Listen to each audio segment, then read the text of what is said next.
Здравствуйте, в эфире информационная программа «Настоящее время. Азия». В пражской студии я, Динара Аргин. Сегодня в выпуске. Сразу 7 терактов на оживленных улицах самых популярных курортов Таиланда. Как минимум 4 погибших, среди раненых много иностранных туристов. Полиция ищет новые бомбы повсюду. На данный момент мы не уверены, что обнаружены все бомбы. Мы продолжаем следить за происходящим и обсуждаем это с силовыми структурами. Борьба с проституцией в Бишкеке. Чем сильнее борются, тем больше становится проституток. Спрос на их услуги тоже растет, а цены падают. У нас с другом есть только 500 сомов. Ну тогда заходите по одному разу по 250 сомов. В России снят со своей должности глава администрации президента, друг Путина, бывший генерал разведки Сергей Иванов. Именно Иванова считают ответственным за оккупацию Крыма и войну на Донбассе. На новой работе ему, возможно, придется заняться созданием флота дирижаблей в Сибири. На фронтах Сирии тем временем пока без перемен. Боевики Джабхат ан-Нусры по-прежнему пытаются прорвать блокаду Алеппо, но российская авиация не дает им этого сделать. Потери боевиков юго-западнее Алеппо составили более 1000 убитыми и около 2000 ранеными. Уничтожено 7 танков. Сегодня трудный день, им нужен... Лучший рэпер России, казахстанец Адиль Жалелов по кличке Скриптонит. Его отец проклинает жизненный выбор сына, а школьные учителя говорят, что образ рэпера-гангстера – это только маска застенчивого, талантливого юноши. Я пишу рэп, послушайте Курбана Карабекова. В будущем году я буду рэпером. 7 терактов сразу на 4 популярных курортах Таиланда. По меньшей мере 4 человека погибли, десятки ранены. Взрывы произошли на многолюдных улицах курортных городов на юге страны. В 3 местах взрывы были двойными. Устройства были заложены в цветочных клумбах на расстоянии полуметра друг от друга. Они были приведены в действие с помощью мобильных телефонов с интервалом в полчаса. Это видео с места одного из взрывов на курорте Хуахин. Вы видите раненых. Среди них иностранные туристы. Полиция сразу после терактов заявила, что они могут быть связаны с исламистскими повстанческими группами. Однако подтверждение этому так и не прозвучало. Позже в МВД Таиланда сообщили, экстремисты, скорее всего, были местными и связи с международными группировками в полиции не видят. Также тайские власти не уверены, что им удалось найти все бомбы. Мы оцениваем ситуацию ежечасно. Уровень насилия нарастает. На данный момент мы не уверены, что обнаружены все бомбы. Мы продолжаем следить за происходящим и обсуждаем это с силовыми структурами. Сейчас полицейские прочесывают буквально каждый сантиметр в туристических местах на юге страны. Как сообщается, найдено и обезврежено одно взрывное устройство. Напомним, что Таиланд является самым популярным направлением в этом году для туристов из России и стран Центральной Азии. Совет безопасности ООН собрался по инициативе Украины на внеочередное заседание. Обсуждалась ситуация, возникшая после заявления России о том, что в Крыму была задержана диверсионная группа Главного разведывательного управления украинской армии. В связи с этим в Москве заявили, что выходят из переговорного процесса по урегулированию вооруженного конфликта на Донбассе. Украинский посол в ООН считает, что нынешняя конфронтация может привести к открытому военному конфликту между странами. Мы по-прежнему надеемся, что это не приведет к эскалации конфликта на следующий уровень. Но кажется, что это вполне возможно, к сожалению. Члены Совета безопасности ООН выслушали мнение Украины и России и подтвердили, что Организация Объединенных Наций поддерживает территориальную целостность Украины, включая аннексированный Россией Крым. Российский представитель в ООН заявил, что заседание было полезным, так как ему удалось рассказать своим коллегам точку зрения Российской Федерации. Тем временем и Россия, и Украина привели свои войска в состояние повышенной боевой готовности вдоль всех общих границ и начали масштабные учения по одну и по другую стороны линии разделения в Крыму. Я даю поручение привести подразделения вооруженных сил Украины, Национальной гвардии и Службы безопасности на самый высокий уровень боевой готовности. И пограничники должны обратить особое внимание на области административной границы с Крымом и в районе вблизи линии соприкосновения.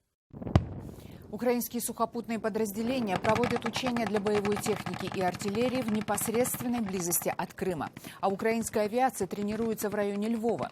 Также происходит передислокация самолетов с приграничных аэродромов вглубь страны, чтобы они не попали под возможный первый удар в случае военного конфликта. Зараз виконується захід в зв'язку з тим, що Учение проводится сейчас, потому что ситуация в стране тяжелая, и мы должны быть готовы увести наши самолеты от возможных по ударов. виводу літаків з-під удара. Россия также стянула значительные силы к украинской границе в Крыму. В Севастополе и на других военно-морских базах полуострова развернуты учения, целью которых является отработка отражения диверсионных атак с моря и нанесение ударов по флоту противника.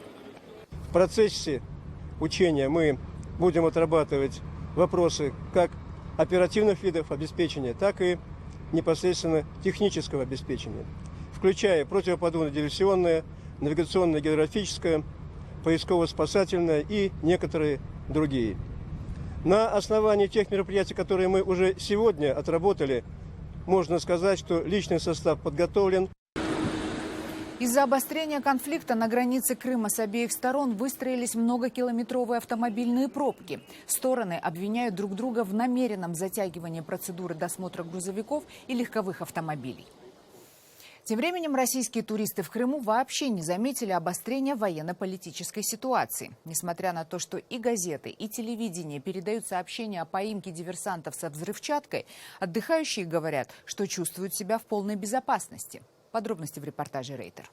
В Крыму усиливают меры безопасности. Накануне в ФСБ России заявили, что в ночь на 7 августа на севере полуострова произошло столкновение с группой вооруженных людей из Украины, которые планировали провести диверсию. В результате боя погибли 2 россиян. Президенты двух стран, России и Украины, уже обвинили друг друга в провокации.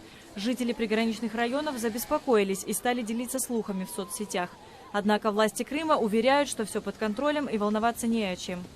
Мы видим, что нигде ни патрулей, ни тяжелой техники. Все, что сегодня локально проводится, это оперативные действия. И, конечно же, сегодня меры безопасности, в том числе по поручению президента, максимально повышены. И я думаю, что Крым в таком режиме будет находиться до тех пор, пока мы четко не будем понимать, что от Украины не исходит опасности.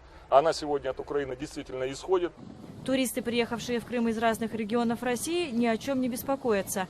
Они продолжают отдыхать и полагаются на пограничников и службу безопасности. Да нет, мы приехали отдыхать. Здесь все спокойно, поэтому нам большой разницы нет, по большому счету.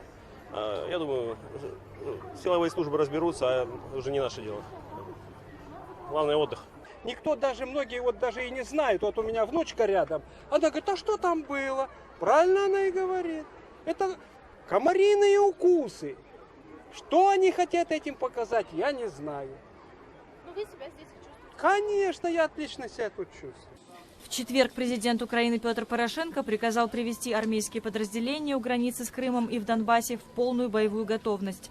Он также призвал граждан Украины воздержаться от поездок на полуостров. В Кыргызстане продолжается полицейская кампания по ликвидации проституции. Рейды начались еще в середине июня, когда новый начальник ГУВД пообещал очистить город от секс-работниц на время туристического сезона. Однако, как выясняется, местная секс-индустрия не только не потеряла клиентов, но и даже набрала обороты. Часть проституток действительно ушла с улиц, но перешла на предоставление своих услуг через интернет. Джибек Бегалиева с подробностями. Бизнес работниц коммерческого секса в этом районе процветает всегда. Им не указ слова начальника городской милиции, который обещал за неделю очистить Бишкек от проституток, и тем более нет им дела до простых постовых, патруль которых дежурит буквально в 100 метрах отсюда. Это знаменитая улица Кулиева на окраине самого большого базара – кыргызский квартал красных фонарей. В качестве импровизированных витрин распахнутые ворота. К девушкам прицениваются без стеснения, их услуги по карману и местным продавцам с рынка, и грузчикам, и другим чернорабочим. У нас с другом есть только 500 сомов. Ну тогда заходите по одному разу по 250 сомов. За раз мы берем 320 сомов, но вы по 250 заходите, у нас скидки. То есть цена со скидкой за один контакт составляет чуть больше $4. По рассказам Сабины, в день она обслуживает около 10 клиентов. От них в эти дни отбоя, как оказалось, нет. Главные конкурентки девушек, уличные проститутки, на время перебрались в квартиры, и найти их можно только на специальных сайтах. Так же, как и другим сотрудницам коммерческого секса, Алие и Айгерим теперь приходится снимать квартиру. За 2 комнаты они платят почти $1000. Дешевле, объясняют девушки, жилплощадь под бордель не найти. Как только милиция прекратит свои рейды, Алия и Айгерим намерены снова вернуться на улицу. Здесь они более легкая жертва для милиционеров, которые продолжают устраивать свои субботники. Заходят так же, как вы, притворяются клиентами, а потом показывают корочки. Приходится давать им деньги, по 3-4 тысячи сомов. Ну и сами они тоже заходят. Сейчас девушек на улицах нет, рейды везде. Нам сейчас девушек не хватает для того, чтобы тут работать. Мы хотим еще набрать сотрудниц. В работе через сайт, говорит Айгерим, есть свои плюсы. Интернет-ресурсы работают беспрерывно, и никакими рейдами их владельцев пока не пугали. Все силы бишкекского ГУВД брошены на задержание уличных проституток. Регулярные облавы на точке их скопления стали устраивать по приказу начальника столичной милиции. Он пообещал за неделю очистить Бишкек от представительниц древнейшей профессии. Насколько хватит нового милицейского начальника, неизвестно, но на самых знаменитых городских пятачках уличных проституток пока не видно. Но в том, что все это временно, горожане не сомневаются. Стихийные точки их скопления понемногу снова образуются уже в других районах Бишкека. Жубек Бегалиев, Азат Антумаков. Настоящее время. Бишкек, Кыргызстан. С каждым годом в Таджикистане растет количество молодых людей, которые хотят учиться за рубежом. В стране действует несколько специальных центров, которые помогают им выбрать вуз, подготовиться к учебе и сдать вступительные экзамены. Однако после возвращения на родину только половина дипломированных специалистов находит работу, поэтому многие предпочитают любой ценой остаться за границей, рассказывает Анушервон Арипов. Моя профессия – это реклама и связь с общественностью, то есть коммуникации. То, что может дать мне университет за границей, он дает больше шансов именно выхода на международную арену. То есть я подаю сейчас уже какие-то заявки на работу в международной организации. Камила учится на последнем курсе одного из вузов на острове Кипр и по окончании учебы не планирует жить в Таджикистане, а собирается найти работу, соответствующую ее образованию, за границей. По мнению Камилы, диплом известного университета даст ей больше возможностей, чем его таджикский аналог. Да и уровень получаемых знаний отличается, говорит девушка. Учебные материалы постоянно обновляются, совершенно иное техническое оснащение, а преподаватели – специалисты со всего мира. У меня были моменты, когда в одно время 3-4 организации международные, например, ОБСЕ, и пару проектов, которые меня приглашали, и параллельно Азиатский банк развития на работу. Конечно, я выбрала Азиатский банк развития. У Муфары красный диплом юриста. Она закончила Таджикский университет. Но, по словам девушки, востребованной как специалист, Муфара стала после прохождения языковых курсов за границей. Отличное знание английского, полученное у носителя языка, открывает двери международных компаний и организаций, действующих в Таджикистане. Ежегодно в апреле месяце, в начале апреля, мы проводим очень большую международную выставку, куда приглашаем всех наших партнеров со всех этих стран. Вот. Первая цель – ознакомить с программами, которые мы предлагаем в этом году. У детей, у родителей есть возможность напрямую поговорить и получить информацию от источников, определиться как-то с выбором. После выставки мы проводим вступительные экзамены. Краткосрочные курсы и высшее образование за границей с каждым годом набирает популярность в Таджикистане. Существуют специальные организации, которые помогают абитуриентам подобрать подходящий вуз и подтянуть знания языка для успешной учебы. Только этот центр за год помог более чем 40 молодым людям с поступлением. Да, мы сотрудничаем больше, чем с 10 странами. Это и Великобритания, Соединенные Штаты Америки, Канада, Германия, Ирландия. Последние годы очень популярны программы в Таджикистане, которые мы осуществляем совместно с нашими польскими партнерами. Программы на Северном Кипре достаточно популярны в последнее время. Выбор страны и учебных заведений достаточно большой. От дорогих всемирно известных вузов, где учиться себе могут позволить единицы, до университетов, которые выплачивают частичные и полные стипендии особо одаренным ученикам, не способным заплатить. То, что касается трудоустройства, у нас совершенно разные примеры.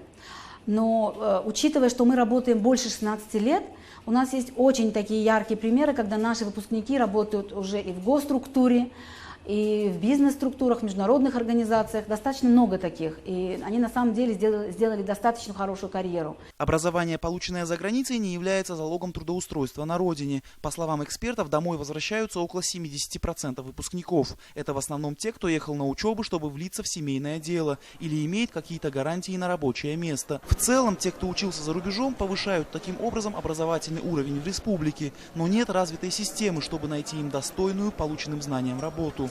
Поэтому треть выпускников не востребованы дома или изначально планировали получить образование, чтобы любой ценой остаться за границей. Анушервон Арипов, Насим Исамов. Настоящее время. Таджикистан. Далее в программе. В России снят со своей должности глава администрации президента, друг Путина, бывший генерал разведки Сергей Иванов. Именно Иванова считают ответственным за оккупацию Крыма и войну на Донбассе. На новой работе ему, возможно, придется заняться созданием флота дирижаблей в Сибири. На фронтах Сирии тем временем пока без перемен. Боевики Джабхат ан-Нусры по-прежнему пытаются прорвать блокаду Алеппо, но российская авиация не дает им этого сделать. Потери боевиков юго-западнее Алеппо составили более 1000 убитыми и около 2000 ранеными. Уничтожено 7 танков. Сегодня трудный день, им нужен хлеб. Лучший рэпер России, казахстанец Адиль Жалелов по кличке Скриптонит. Его отец проклинает жизненный выбор сына, а школьные учителя говорят, что образ рэпера-гангстера – это только маска застенчивого, талантливого юноши. Я пишу рэп. Послушайте Гульбану Карабековну. В будущем, говорит, я буду рэпером. В России освобожден от своей должности главы администрации президента один из самых влиятельных российских чиновников, близкий друг Путина, отставной генерал разведки Сергей Иванов. Пост руководителя президентской администрации фактически является вторым по значимости после президентской должности. Отставки Иванова никто не ожидал. В последние годы он контролировал многие важные внутренние и особенно внешние направления российской политики. Именно Иванова СМИ называли главным организатором аннексии Крыма, где люди, связанные с ним, вооруженным путем захватили власть на полуострове перед высадкой туда российского десанта, впоследствии названного «зелеными человечками». Связанным с Ивановым считают и инициатора войны в Донбассе полковника ФСБ Игоря Гиркина, действовавшего на Восточной Украине под псевдонимом «Стрелков». Операции в Крыму и Восточной Украине осуществлялись на деньги православного олигарха Константина Малафеева, которого также считают близким к Сергею Иванову. Действия связанных с Ивановым структур в конечном счете привели к кровавой бойне в Донбассе и вторжению туда частей российской армии. Как сообщили в Кремле, теперь Сергей Иванов будет заниматься природоохранной деятельностью и развитием транспорта в России. Возможно, именно ему придется создавать в Сибири флот гигантских дирижаблей, на который на последнем Совете безопасности России было решено выделить 274 миллиарда долларов. В ООН поступили жалобы от сирийских врачей о том, что российская авиация сама нарушает режим так называемых ежедневных гуманитарных окон и бомбит кареты скорой помощи на улицах Алеппо именно в тот момент, когда медики приезжают забирать раненых. Чиновники ООН после поступивших сообщений потребовали от России и Сирии увеличить гуманитарные паузы с 3 нынешних до 48 часов. Также представители ООН заявили, что начато международное расследование факта химической атаки в Алеппо, во время которой против населения был применен отравляющий газ хлорид. Мы должны оценить, кто это сделал, и действительно ли это имело место. Хотя уже есть много доказательств того, что это было на самом деле. В ООН есть специальный орган, который уже занимается расследованием. И если это действительно произошло, это военное преступление и ничто иное.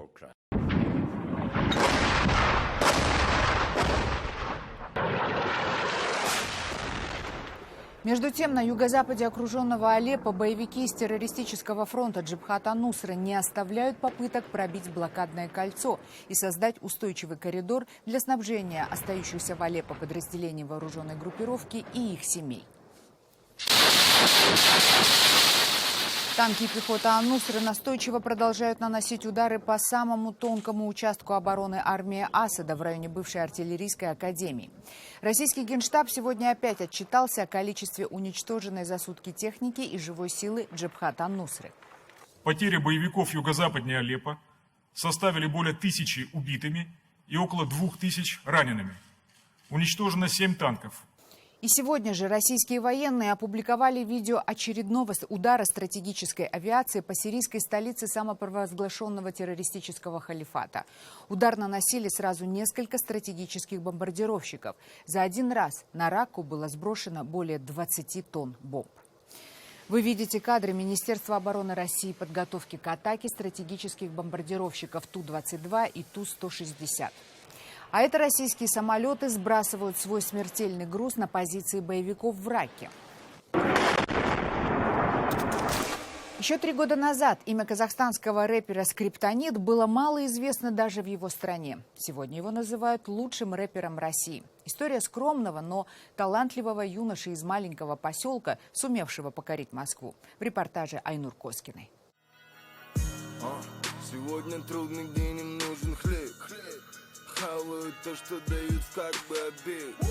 Судьбоносный клип «Выбор без вариантов» казахский рэпер Адиль Кулмагамбетов режиссировал самостоятельно. Основным местом действия стала старая бензоколонка, где когда-то работала его мама. Остальные мизансцены снимались на фоне заброшенных двухэтажек. В его родном поселке Ленинский их много. О том, что примерно ученик, спортсмен и активист вдруг начнет читать рэп, учителя узнают, когда Скриптонит уже покорит московскую сцену. Пришел выбритый наголо.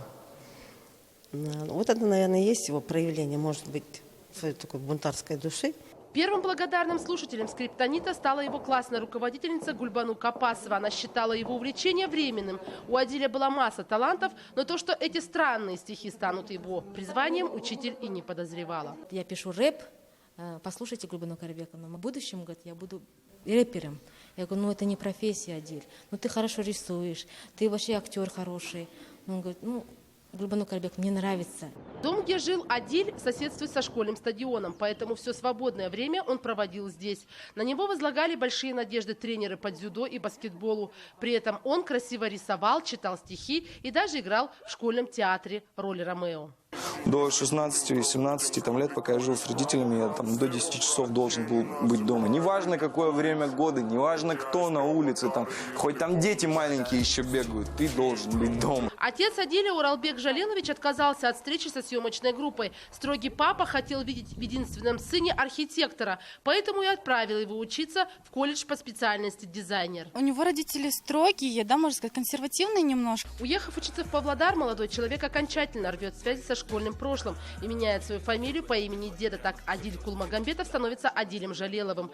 Впервые на сцену рэпер вышел в 16 лет. На городском фестивале спел за жизнь и сразу же шокировал публику неординарным исполнением. Чуть позже казахстанским рэпером заинтересовались 2 российские продакшн-студии. Адиль Жалелов заключил контракт с продюсерским центром «Газгольдер» российского рэп-исполнителя Баста. Наркотиков, каких-то средств никогда мы такого не замечали. И, наверное, 100% знаем, что такого не было. Даже можно сказать, что он не курил, наверное, даже просто сигареты, не то, что там еще что-то. Теперь 26-летний рэпер Скриптонит живет в Москве. В 2015-м он представил свой дебютный альбом «Дом с нормальными явлениями». Сборник сразу же назвали главным событием в мировой музыкальной индустрии. Он также занял 2-ю строчку в альбомном чарте iTunes, уступив лишь британской певице Адель. При этом Скриптонит скучает по своей родине. Словами о Павлодаре буквально пропитан весь его речитатив. Действительно соскучился по своему городу, приезд с утра и встречи с разными людьми, то есть где-то ты натыкаешься на какие-то неприятные моменты из своей жизни, то есть вспоминаешь на вещи, которые тебя заставляют вспомнить о них. Сам Скриптонит позиционирует свое творчество как казахский рэп. Не имея специального музыкального образования, он делает упор на музыкальную составляющую. Его треки – это история неблагополучных районов и неустроенных судеб, которые мечтают о лучшей жизни. Айнур Коскина, Ганизат Успанов. Настоящее время. Это были все новости, о которых мы хотели вам рассказать. Читайте нас в социальных сетях и смотрите на сайте karenTime.tv. Мы прощаемся с вами до следующей недели. Хороших вам выходных. Всего доброго.